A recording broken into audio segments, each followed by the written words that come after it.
Olá, louvado seja o nosso Senhor Jesus Cristo, para sempre seja louvado. Glória ao Pai, ao Filho e ao Espírito Santo, como era no princípio, agora e sempre. Amém. Queridos irmãos e irmãs, paroquianos da nossa paróquia, Nossa Senhora da Badia, Diocese de Cristalândia, graça e paz. Que Deus abençoe e ilumine a todos nós, nos protegendo e guiando sempre o nosso coração na fé e na perseverança da oração. Nesse dia 23 de agosto de 2023, nessa quarta-feira, dia de Santa Rosa de Lima, aqui nos diz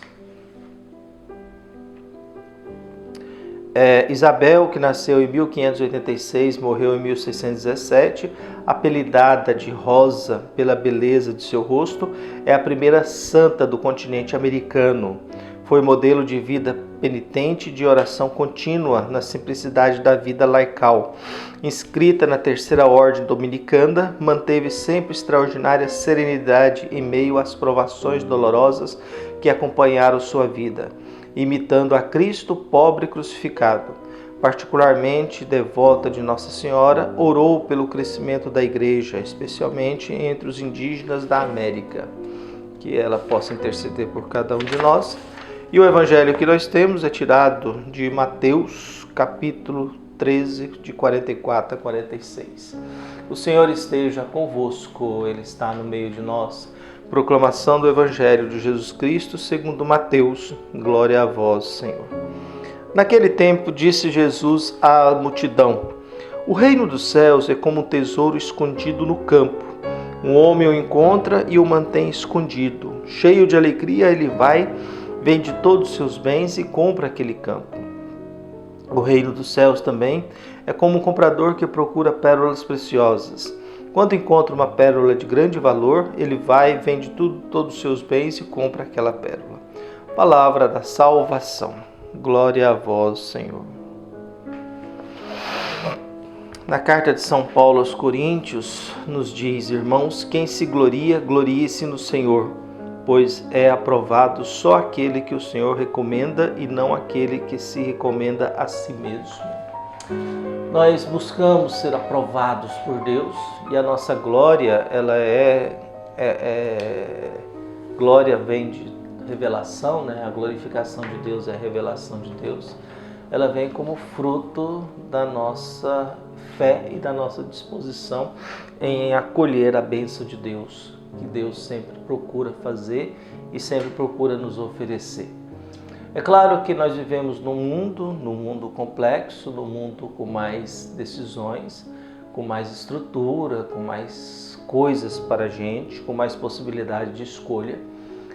A ansiedade é fruto do excesso de escolhas que nós temos. Diante de um mundo em que você tem poucas escolhas, você tem pouca ansiedade. No mundo em que você tem muitas escolhas, você fica muito ansioso, porque você não sabe o que foi escolher, o que deve escolher e como escolher.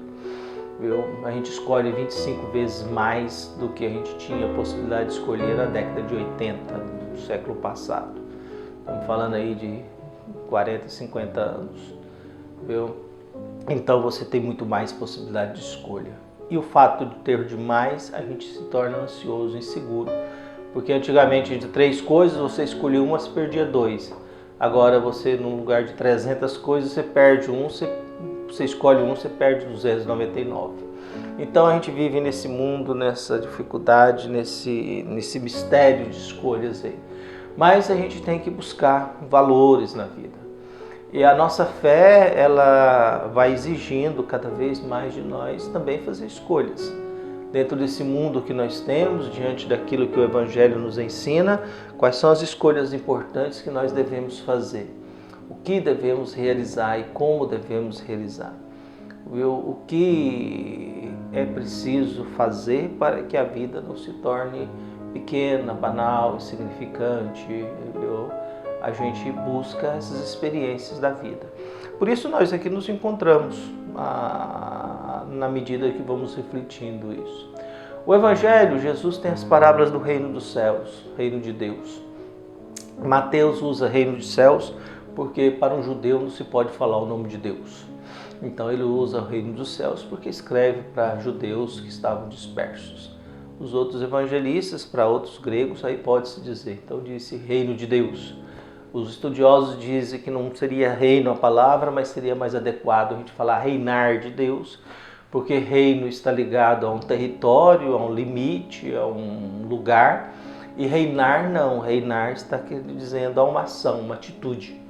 Então, quando a gente fala do reinar de Deus, significa Deus querendo reinar na minha vida, Deus querendo governar a minha vida, Deus querendo administrar a minha vida, Deus querendo apresentar o mundo dele para mim, para que eu, conhecendo, permitindo que Deus viva no meu mundo, possa me preparar para viver no mundo dele também. E por isso Jesus vai dizendo, olha, o reino de Deus é como uma coisa muito preciosa. O difícil da vida é a gente encontrar esse tesouro, encontrar essa pérola. Eu gosto muito de celebrar missa, mas eu gosto de missa simples. Eu não gosto de missa longa, não gosto de missa cheia de coisa, não gosto desse costume, a não ser em momentos especiais, de ficar agregando coisas à missa, de ficar colocando mais coisas na missa para poder preencher, dá a impressão de que como nós não temos e não sabemos o valor da missa em si, a gente tem necessidade de ficar acrescentando coisas. A gente tem necessidade de ficar colocando parabéns, velhinha, e não sei mais o que, e outro gesto, e a gente perde a noção da missa em si. E por isso, como a missa não é um valor em si mesmo, eu acabo não me interessando em ir pela missa. Vou quando tem alguma coisa especial. Então é por isso que o excesso de criar coisas às vezes não nos faz bem. O excesso de criar e ficar agregando coisas naquilo que já é central não nos ajuda, porque pode levar a uma certa distração. E a gente perde aquilo que é o fundamental, é participar da Eucaristia, atentos à palavra, à mesa da palavra e à mesa da Eucaristia. Pois bem, então nós temos agora Jesus usando isso. Ele disse, olha, o reino dos céus é como alguém que encontrou um tesouro. Ele mantém aquilo lá, ele encontrou um tesouro. E ele desfaz de tudo que ele tem para comprar aquela terra.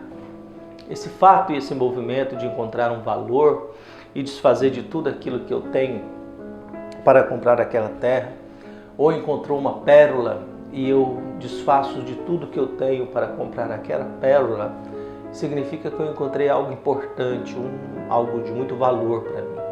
Quando a gente tem a noção e a busca pelo reinado de Deus, pelo reinar de Deus na nossa vida, a gente começa a entender os apóstolos que diante do chamado de Jesus, vem e segue-me, eles largaram tudo e seguiram Jesus.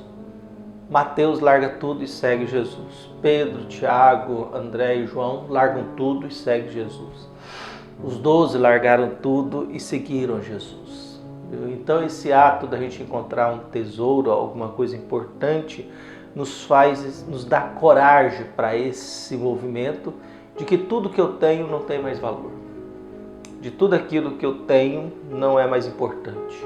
O que é importante agora é essa busca, esse reinar de Deus na nossa vida. E é claro que isso vai exigir sempre de nós um discernimento, vai exigir sempre de nós uma abertura, vai exigir sempre de nós uma procura cada vez mais de que relativizar certas coisas que damos muito valor e começar a nos apegar a outras coisas que para nós são importantes. E essa importância quando a gente fala da pregação de Jesus, nós estamos falando disso, do reinado de Deus. A nossa fé ocidental, dentro do cristianismo ocidental, se concentrou muito na paixão, morte e ressurreição de Jesus.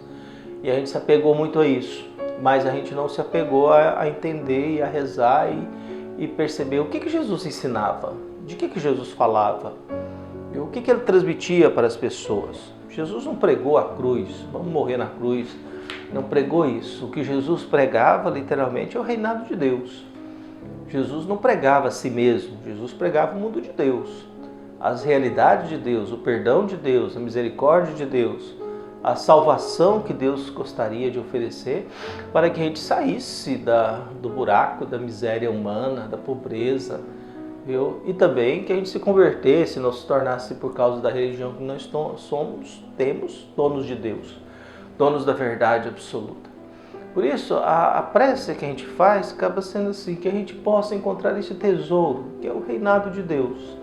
Esse tesouro da esperança de que Deus possa participar da minha vida. Que Deus possa me ajudar a conduzir a minha vida, a minha história. Que Deus possa me guiar, possa me fortalecer. Que Deus possa me dar condições de produzir bons frutos, para que Deus possa ser glorificado no mundo, graças ao nosso trabalho, à nossa vida e ao nosso testemunho. Um abraço, até mais.